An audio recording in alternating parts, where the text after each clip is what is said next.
My girlfriend said, "I need space from you. You're suffocating me." I said, "Understood." Then I gave her permanent space, moved out that day, changed my number, and started living my life. When she realized I was gone for good, her family started calling. Hey viewers, before we move on to the video, please make sure to subscribe to the channel and hit the like button if you want to see more stories like this. Thanks. I'm writing this because I'm still getting calls from people trying to convince me I did something wrong. I didn't. I just took my girlfriend literally. My name is Alex. I'm 33 years old. I was in a relationship with Sophie for 4 years. We lived together for 2 of those years. And then one night, she asked for space. So I gave it to her. Permanently. The beginning. I met Sophie at a friend's party. She was funny, confident, independent. Had her own apartment, her own career, her own life. I was attracted to that. She seemed like someone who had it together. We dated for about 18 months before moving in together. That felt right at the time. We were spending all our time at my place anyway. Why not officially combine? The first year of living together was good. Really good, actually. We'd cook together on Sunday nights. She'd make pasta, I'd handle the sauce. We'd watch movies and she'd fall asleep on my shoulder. We'd have friends over for dinner parties. Sex was regular and good. We'd talk about the future. She'd complain about her boss being impossible. I'd listen and make her laugh. I'd complain about my family drama. She'd give me advice. It felt like a real partnership. I was happy. I thought she was too. Then something shifted around year 2. The deterioration. It started so small I almost missed it. Sophie became less interested in our Sunday cooking nights. I'm tired. Can we just order in? Okay, fine. We'd order. But then she'd be on her phone the whole time, barely touching her food, laughing at something on her screen. Not laughing at me. At her phone. Date nights became something I had to convince her to do. Hey, want to go out this weekend? I don't know. I'm kind of exhausted from work. Okay, when are you free? I don't know, Alex. Can we talk about this later? Later never came. Sex became less frequent. Once a week. Then once every 2 weeks. Then I'd initiate and she'd say she had a headache, or she was too tired, or she'd had a stressful day. I stopped initiating after a while. The rejection started to feel like a pattern I didn't want to repeat. I tried to address it directly. One night I said, "Are we okay? You seem distant." She said, "Yeah, I'm just stressed about work. My team is a nightmare right now." Okay, but like, are we okay? What do you mean? Of course we're okay. But we weren't. I could feel it. Something had shifted and I couldn't figure out what. I suggested date nights as a solution. She said they felt forced. I suggested couples therapy. She said, "I don't need therapy. I need space." Space. That word. It hung there like a warning I didn't know how to interpret. I started trying to give her space within the relationship. I told myself that's what she needed, freedom. So I stopped asking about her day in detail. Didn't expect her to spend every evening with me. Made plans with my own friends on weekends so she could do her thing. Went to the gym 3 times a week instead of 2. Gave her room to breathe. It didn't help. She just became more distant. Sophie started going out more. Girls' nights out became Tuesdays and Thursdays. Then Mondays too. She'd come home at 11 p.m., already in pajamas, barely acknowledging I was there. She'd stay late at work. Text me less. When I texted her during the day, I'd get one-word responses hours later. Okay, or yeah, or just an emoji. She seemed less interested in anything involving me. When I tried to show her something funny I'd found, she'd glance at it and go back to scrolling. When I'd ask about her day, she'd give vague answers. Fine, or work stuff. When we were together, she'd be physically present but mentally somewhere else. On her phone, scrolling through Instagram, laughing at TikToks, not making eye contact, not engaging. I'd sit next to her on the couch and feel completely alone, like I was living with a ghost. Someone who was there but not really with me. I remember one night specifically. We were watching our show, this show we'd been watching together for months. Some crime drama. I made a joke about the plot. She didn't laugh, didn't even look at me, just kept scrolling. And I realized, she's not even here. We're in the same room, and she's completely gone. That's when I started getting scared. Not angry. Scared. Like the person I loved was slipping away and I didn't know how to hold on. The attempts to fix it. I tried everything. I suggested we take a weekend trip. Maybe we need to reconnect. Get away from the routine. She said, "I can't. I have too much going on at work right now." I suggested we try a new hobby together. We used to do stuff. Remember when we took that cooking class? She said, yeah, but I don't really have time for that right now. I suggested we make a point to spend more time together. Like, let's plan 2 nights a week where it's just us. No phones. Just us. She looked at me like I'd asked her to climb Everest. That sounds exhausting, honestly. The word landed hard. Exhausting. Spending time with me was exhausting. I suggested therapy again. Just for us. Just to talk to someone. I don't need therapy, Alex. I just need you to. I don't know. Be less. Be less what? Just less. Less clingy. Less needy. Less here. So I tried to be less. I tried to take up less space. I'd come home from work and instead of greeting her, I'd just go to the other room and change. I'd make dinner and eat by myself so she could eat alone if she wanted. I stopped asking how her day was. Stopped trying to make her laugh. Stopped existing in spaces where she was. I became a ghost in my own home. And it still wasn't enough. The resentment. Then the comments started. Small at first. Almost casual. You're always here. I'd think, well, I live here. This is my apartment too. You're always wanting to do things with me. I'd think, I'm your boyfriend. Isn't that normal? I feel like I can't breathe. That one made me stop. Made me actually examine what I was doing. Was I being clingy? Was I really suffocating her? I tried to adjust. But no matter what I did, it wasn't right. One day I suggested she stay at her friend's place for the night. You know, if you want some time alone. I'll be here if you need anything. She said, no, that's not. I don't want you to think I don't want to be with you. But she did think that. Or she was trying to tell me that. The message was confused but clear at the same time. She made me feel guilty for existing. For being present in a space we shared. For wanting to spend time with my girlfriend. For being her boyfriend. One night I came home, and she was on the couch.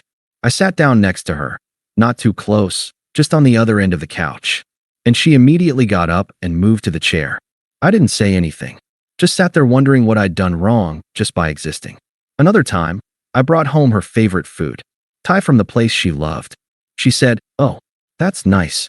But I'm not really hungry. She wasn't hungry. She didn't eat dinner that night. I started sleeping in the guest room. Not because she asked me to. Because I thought maybe if I wasn't there, she could breathe. Maybe if I gave her space in our actual bed, she'd feel less suffocated. She never asked me to come back. I'd lie in that guest room and wonder, when did I become the problem? The pattern becomes clear. I realized after a few weeks that this wasn't about something I was doing wrong. This was about Sophie having already checked out. She'd made a decision about me months ago. The decision that I was too much. That I was suffocating her. And now everything I did was being measured against that decision. I'd try to be helpful, and it would be clingy. I'd try to give her space, and she'd say I was distant. I'd try to connect, and I was needy. There was no winning because she'd already lost interest. In me. In us. In this. The weird part. I still loved her. I still wanted to fix it. I still believed that if I just found the right combination of actions, the right things to say, the right amount of space, she'd remember why she loved me. I was willing to disappear if that's what it took. The night. It was a Tuesday. We were on the couch watching TV. Some crime show neither of us really cared about. She was on her phone. I was just sitting there, careful not to take up too much space on my own couch. Then she suddenly turned to me and said, I need space from you. You're suffocating me. Just like that. Casual. Like she'd been thinking about it for a while and finally decided to say it out loud. I feel like I can't breathe when you're around. I need space. I looked at her. Really looked at her. And I realized, she meant it. She'd been meaning it for months. This was just the first time she was saying it directly. And something in me just clicked off. Not angrily. Not dramatically. I just accepted it. Okay, I said. Okay. She seemed surprised. Maybe she was expecting me to argue. To beg. To promise to change. Yeah. Okay. What does that mean? It means you want space. I'll give you space. She looked relieved. Like she'd been bracing for a fight, and I'd just handed her a gift. Really? Really? I didn't know it yet, but that was the moment the relationship ended. She just didn't know it yet. The decision. I sat there on the couch for another hour after she fell asleep. Just thinking. She said I was suffocating her. That being around me made her feel like she couldn't breathe. That I needed to take up less space. I'd been trying to do that for months. Walking on eggshells. Trying to be less. Trying to disappear into the background of her life. And it still wasn't enough. So I made a decision. If my presence was suffocating her, I'd remove it completely. Not as punishment, not as a message, not as some grand gesture designed to make her regret what she'd said. Just logically, she said she couldn't breathe around me, so I wouldn't be around. I realized I'd been trying to save a relationship that was already dead. I was the only one trying. She'd checked out months ago, and I was so desperate to keep her that I'd been shrinking myself, apologizing for existing, trying to take up less space in a space we shared. That night, I decided, not anymore. She wanted space? Real space? I'd give it to her. That night, I waited until she was fully asleep. Then I got up quietly from the guest bed and started packing. I moved through our apartment like I was burglarizing my own life. Quietly, methodically, I took my clothes from the closet, the ones I'd bought, not the ones she'd picked out. Took my toiletries from the bathroom. Took my laptop, my hard drives, my passport, my insurance documents from the desk. I didn't take anything that was shared. No furniture, no kitchen stuff, no decorations, just things that were mine. It took about 2 hours. By 3 a.m., I'd packed everything I needed into 2 large suitcases and a backpack. I stood in the living room for a moment, looking at the apartment. At the couch where we'd watched 1,000 shows together. At the kitchen where we'd cooked those Sunday dinners. At all of it. Then I left a note on the kitchen counter. You wanted space. Here it is. Don't contact me. That's all I wrote. 5 sentences. I thought about adding more, but what was there to say? She'd made her request. I was honoring it. I grabbed my suitcases and left. Closed the door quietly behind me. I drove to my friend Marcus's house and crashed on his couch around 4 a.m. The morning after. By 9:15 a.m., Sophie was calling. I was awake. I watched my phone ring. Watched her name appear. And I didn't answer. She called again at 9:30. And at 9:45. At 10 a.m., she started texting. Where are you? This isn't funny. Come home. I didn't respond. By 10:30, the call started again. Marcus woke up to my phone buzzing constantly. Dude, is that your girlfriend? Yeah. You're not going to answer? No. He looked at me for a long moment, probably trying to figure out if I was having a mental breakdown. Then he just went to make coffee. By noon, I changed my number. I called my work and told them I was dealing with personal stuff and might be a little distracted for a while. They were understanding. Said I had some vacation days available if I needed them. I spent the rest of the day at Marcus's apartment, not thinking about anything, just existing in the quiet. The first week. I stayed at Marcus's for the first week while I found my own place. I needed real distance. Not the imaginary kind Sophie said she wanted. Actual, physical distance. A new apartment. A new address. A new number that she didn't have. By day 2, Sophie had shown up at my workplace. My coworker Jessica came back to my desk. There's a woman at the front desk asking for you. Says it's urgent. Says she's your girlfriend. I felt my stomach tighten. But my voice stayed level. What did she say? She said she's worried about you. That you left without explaining anything. Tell her I'm not here. Tell her I'm in meetings all day.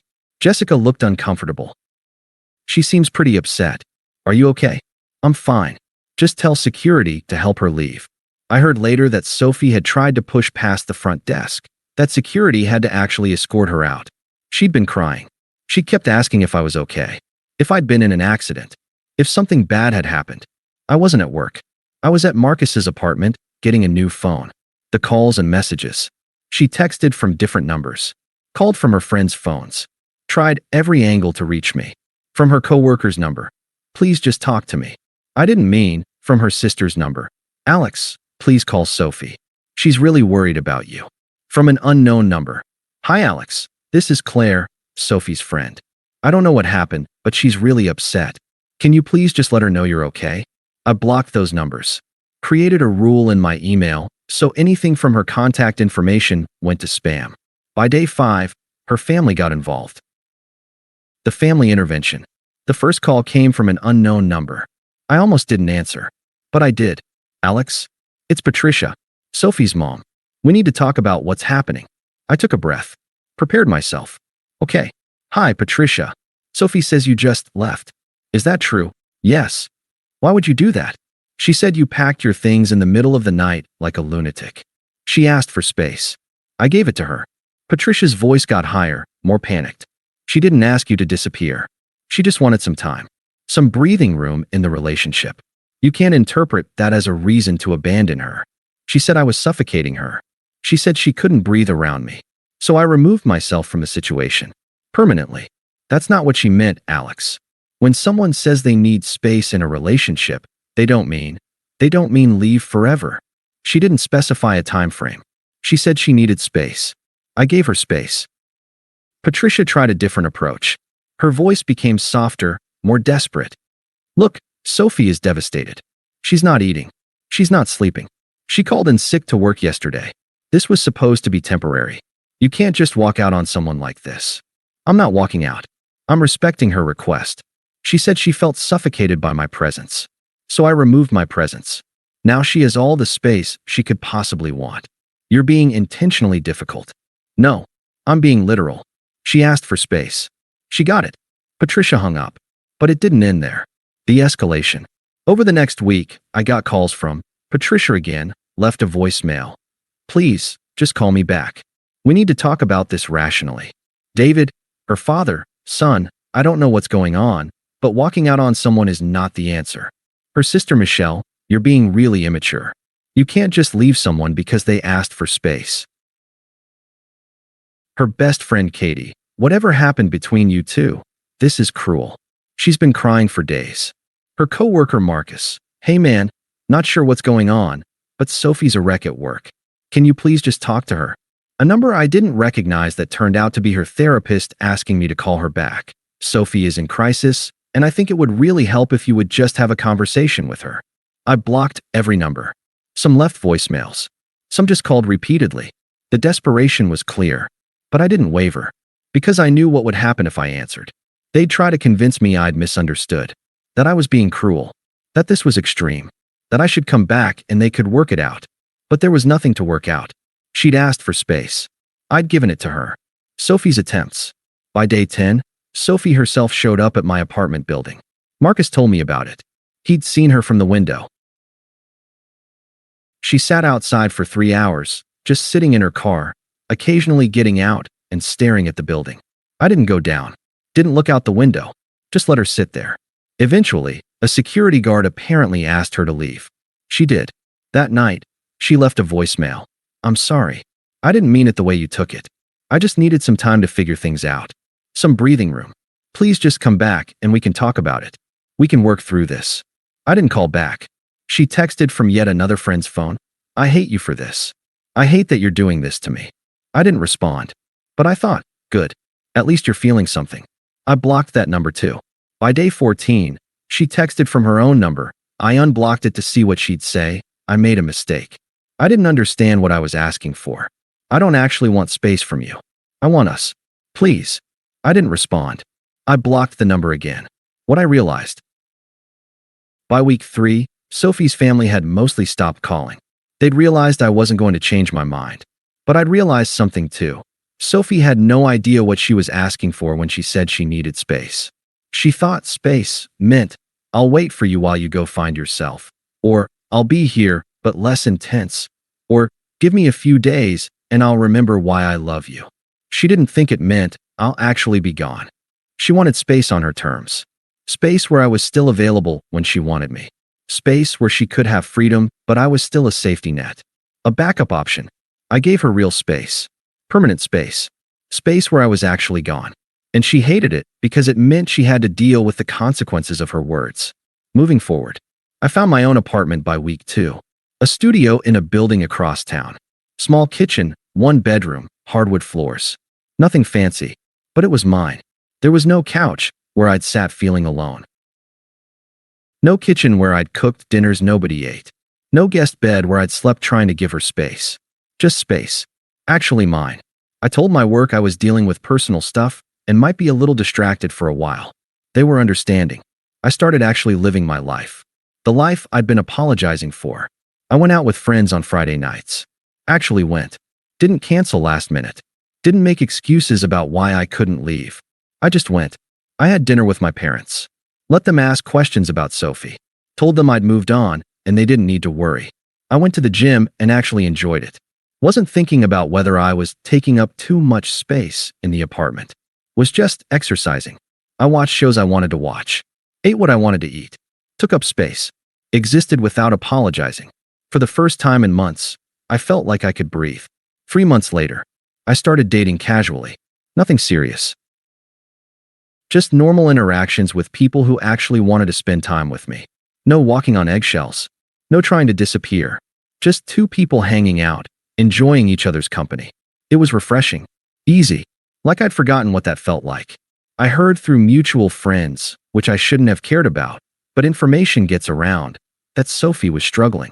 She was depressed. In therapy. Trying to figure out what happened. I didn't feel bad. I didn't feel guilty. I felt nothing. That's when I realized I had cared more about the relationship than she did. I was willing to shrink myself to keep her. She wasn't willing to do the same.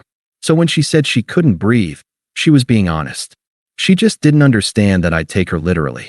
And once I left, once I actually gave her the space she'd asked for, she realized she'd made a mistake. But some mistakes can't be walked back. Now, it's been 6 months. I've moved on completely. I'm living my life. Actually living it. Sophie hasn't. Not yet anyway. But that's not my problem anymore. People ask me if I was cruel. If I should have handled it differently. If I should have tried to explain before I left. But I didn't need to explain. She was clear. I was clear. The only thing I did was take her literally. Some people say I overreacted. That I should have given her another chance. That real relationships require effort and communication. I agree. Real relationships do require effort and communication. But they require both people to make that effort. Both people to communicate. Sophie stopped communicating months before she said she needed space. She stopped making effort. She just checked out. And when I checked out too, when I actually gave her what she asked for, suddenly everyone wanted me to stay. Suddenly, I was the problem. But I wasn't the problem. I was just the one who actually listened. She asked for space. I gave it to her. And now she has to live with that choice. Just like I'm living with mine. Thanks for watching. Make sure to subscribe to the channel and hit the like button. What do you think about this story? Share it in the comments.